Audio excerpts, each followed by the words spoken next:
سيدنا حبيبنا مولانا محمد وبارك وسلم. اللهم صل على سيدنا حبيبنا مولانا محمد وبارك وسلم. اللهم صل على سيدنا حبيبنا مولانا محمد وبارك وسلم. نحمده ونصلي على رسوله الكريم. أما بعد، أعوذ بالله من الشيطان الرجيم. بسم الله الرحمن الرحيم. إن الذين قالوا ربنا الله ثم استقاموا تتنزل عليهم الملائكة ألا تخافوا ولا تحزنوا وأبشروا بالجنة التي كنتم توعدون. نحن أولياؤكم في الحياة الدنيا وفي الآخرة ولكم فيها ما تشتهي أنفسكم ولكم فيها ما تدعون نزلا من غفور رحيم. صدق الله مولانا العظيم.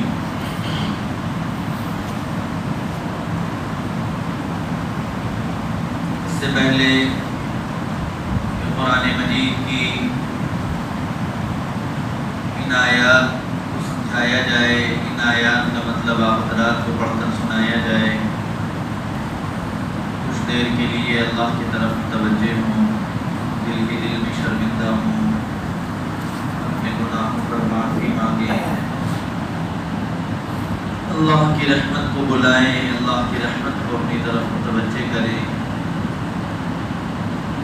اللہ کے سامنے گڑ گڑائیں کہ اے اللہ اپنی ناراضگی کو ختم فرما دیجیے، ان پر رحم فرما دیجیے.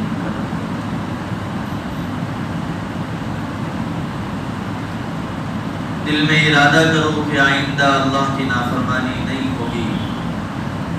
اللہ کو ناراض کرنے والا کوئی کام، موت تک کوئی کام اللہ کو ناراض کرنے والا نہیں کریں گے. اے اللہ اب تک جو کچھ ہو چکا، اب بچی کچی زندگی آپ کی مرضی کے مطابق گزاریں گے، آپ کو خوش کر کے گزاریں گے، سنتوں کی اتباع کے ساتھ گزاریں گے، دین کی فکر کے ساتھ، ایمان کی فکر کے ساتھ بچی ہوئی زندگی گزارنے کا اللہ سے وعدہ کرو.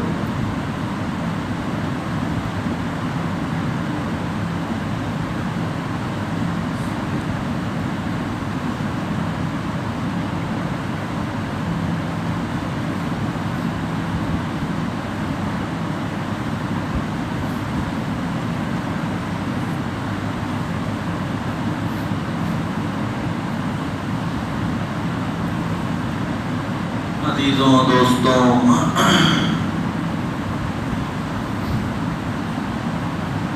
آج جو خطبے کے اندر آیتیں پڑھی گئی ہیں، پچھلے جمعے کو بھی یہی آیات آپ حضرات کے سامنے پڑھی گئی تھیں، اور آپ سب کو بھی اور میں اپنے آپ کو بھی اس بات کی فکر دلانا چاہتا ہوں. قرآن مجید کی ان آیات کا مطلب یہ ہے، ایمان والوں سے تقاضا کیا جا رہا ہے. جناب رسول اللہ صلی اللہ علیہ وسلم نے فرمایا کہ وَقُلْ آمَنْتُ بِاللَّهِ ثُمَّ اسْتَقِمْ. یہ جناب رسول اللہ صلی اللہ علیہ وسلم نے فرمایا، اور اللہ نے جناب رسول اللہ صلی اللہ علیہ وسلم سے فرمایا فَاسْتَقِمْ كَمَا أُمِرْتَ. اور اس آیت کے اندر اللہ رب العزت نے استقامت اختیار کرنے والوں کو بشارتیں سنائی ہیں. بہت بنیادی بات ہے اور بہت بنیادی چیز ہے کہ ایمان کے تقاضوں پر ہم جمنے والے بن جائیں، اعمال پر ہم جمنے والے بن جائیں. حضور پاک علیہ السلام کی غلامی کو ہم نے جو قبول کیا ہے، کیسے ہی حالات آ جائیں ہم اس غلامی کو نہیں چھوڑیں گے. اس بات کا ارادہ زبان سے بھی ہو، دل سے بھی ہو، عمل سے بھی ہو. زبان سے بڑے بڑے وعدے کر لیے جائیں کہ ہم جناب رسول اللہ صلی اللہ علیہ وسلم کی محبت کرتے ہیں، اور حالت یہ ہو کہ نمازیں ہماری زندگی میں نہ ہوں، تو یہ دعوے اللہ کو پسند نہیں۔ عمل چاہتے ہیں اللہ رب العزت، عمل میں بھی جناب رسول اللہ صلی اللہ علیہ وسلم نے فرمایا اللہ کو مومن بندے کا وہ عمل سب سے زیادہ پسند ہے جو پابندی کے ساتھ کیا جائے، استقامت کے ساتھ کیا جائے۔ ایک دن 20 رکعت پڑھ لیا، ہفتے بھر غائب ہو گیا۔ ایک دن جوش آیا، 2 پارے پڑھ لیا، اس کے بعد مہینے بھر قرآن کو ہاتھ نہیں لگا رہا۔ ایک دن نہا دھو کر اہتمام کر کے 5 نمازیں پڑھ لی، اگلے دن 5 نمازیں غائب ہو گئی۔ ایک دن جیب میں ہاتھ ڈالا، جو سامنے آیا خیرات کرتا چلا گیا، اس کے بعد صحیح ضرورت مند بھی سامنے آ گیا تو اس کی ضرورت کو پورا کرنے کے لیے تیار نہیں۔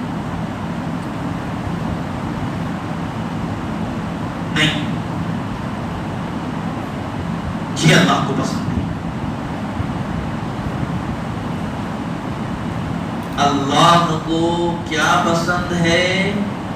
پابندی پسند ہے۔ اللہ پابندی پسند۔ حدیث میں آتا ہے ادبموہا، پابندی کرے، وَإِنْ قَلَّ، چاہے تھوڑا سا عمل ہو۔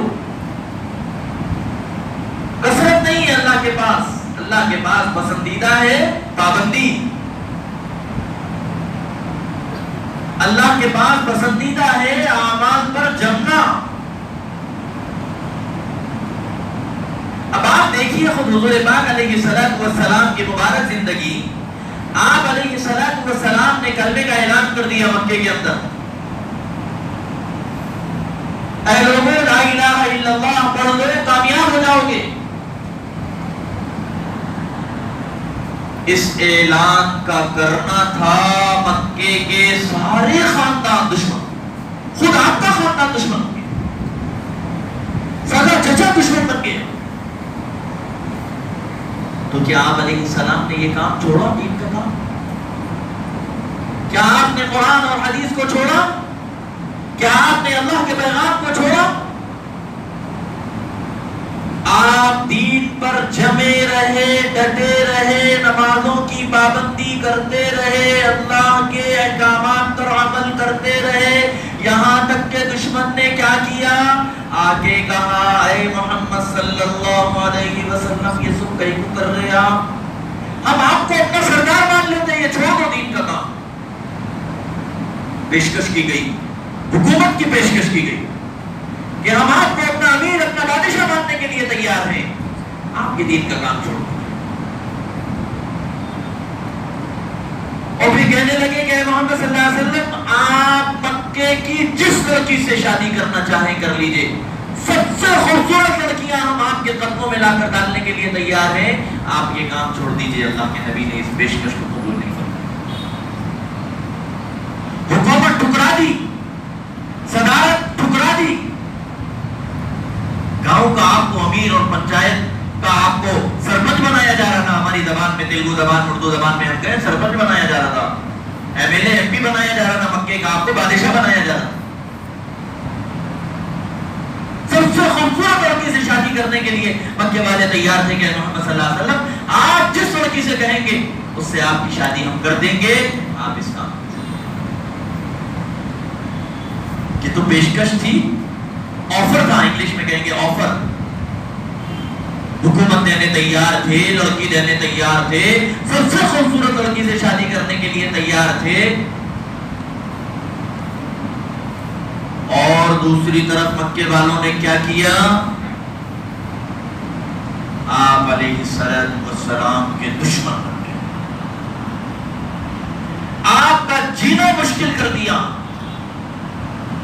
آپ کو اتنا ستایا گیا، اتنا ڈرایا گیا کہ خود جناب رسول اللہ صلی اللہ علیہ وسلم اپنی زبان مبارک سے فرماتے ہیں کہ اس دنیا میں جتنے انبیاء کرام علیہ السلام آئے ہیں، کسی کو اتنا نہیں ڈرایا گیا، کسی کو اتنا نہیں ستایا گیا جتنا جناب رسول اللہ صلی اللہ علیہ وسلم۔ قید کر دیا آپ کو مکے کی شعب ابی طالب پہاڑی کے اندر، آپ کو، آپ کے ماننے والوں کو قید کر دیا گیا، اور اس قید میں حالت یہ ہوئی، جناب رسول اللہ صلی اللہ علیہ وسلم اپنی مبارک زبان سے شعب ابی طالب کے حالات کو بیان کرتے ہیں. آپ نے فرمایا ہمارے پاس قید کی حالت میں 30 دن، 1 مہینہ ایسا گزرا، ہمارے پاس کوئی ایسی چیز نہیں تھی کھانے کی کہ کوئی جاندار کھا سکے. فرمایا انسان نہیں، کوئی جانور بھی کھا سکے، ایسی بھی کوئی چیز آپ کے پاس نہیں تھی. علماء نے اس جملے کا مطلب لکھا ہے کہ حضور پاک علیہ السلام کے پاس شعب ابی طالب میں ایسے حالات پیش آئے کہ پتے بھی کھا کے زندگی گزارنے کے لیے آپ کے پاس پتے نہیں تھے. چمڑا چوس چوس کر آپ نے بچوں کو وقت گزارنے لگایا اور آپ نے اپنے صحابہ کا وقت گزارا. یہ تکلیفیں پہنچا. سیرت کی کتابوں میں لکھا ہوا ہے کہ شعب ابی طالب میں بچے بھوک سے بلبلا کر ایسی چیخیں مارتے تھے اور ایسا روتے تھے کہ مکے کی عورتوں کا دل دہل جاتا. ظالموں کو رحم نہیں، ظالموں کا دل نرم نہیں ہوا. ایسا ستایا گیا جناب رسول اللہ صلی اللہ علیہ وسلم کو، آپ کے صحابہ کو، آپ کے ساتھیوں کو، آپ کی صحابیات کو ستایا گیا، آپ کی بیٹیوں کو ستایا گیا. صدیق اکبر رضی اللہ تعالیٰ عنہ کی بیٹی دشمنوں نے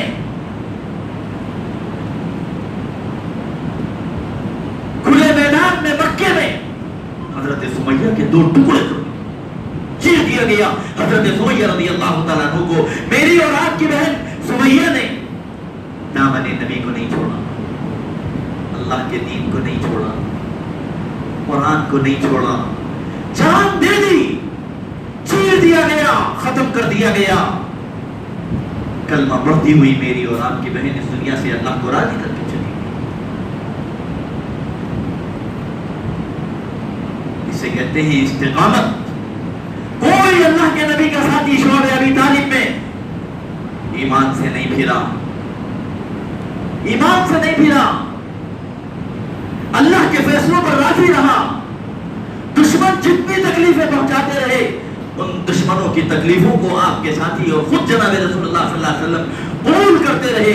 اعمال کو نہیں چھوڑا، ایمان کو نہیں چھوڑا. یہ ہے استقامت. آگے حضور پاک علیہ السلام نے فرمایا کہ کچھ بلال اپنی بغل میں کھجورے وجورے کچھ دبا کر لے آئے تھے، بس انہی سے گزارا ہوتا تھا.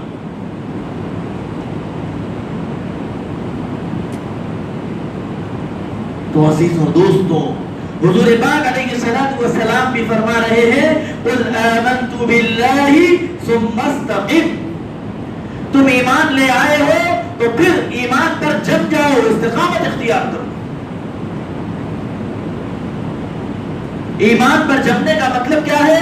اپنی زندگی میں اعمال کو پیدا کرنا، ایمان کو باقی رکھنے کی فکریں کرنا. اور ایمان باقی رہتا ہے اعمال کی محنت سے. حضور پاک علیہ السلام نے ایک موقع پر فرمایا کہ نماز اتنی مبارک چیز ہے کہ یہ ایمان اور کفر میں فرق پیدا کرنے والی ہے. یعنی جو مومن ہوگا وہ نماز پڑھے گا، اور جو نماز نہیں پڑھے گا اس کو یہ سمجھا جائے گا کہ وہ مومن باقی نہیں ہے.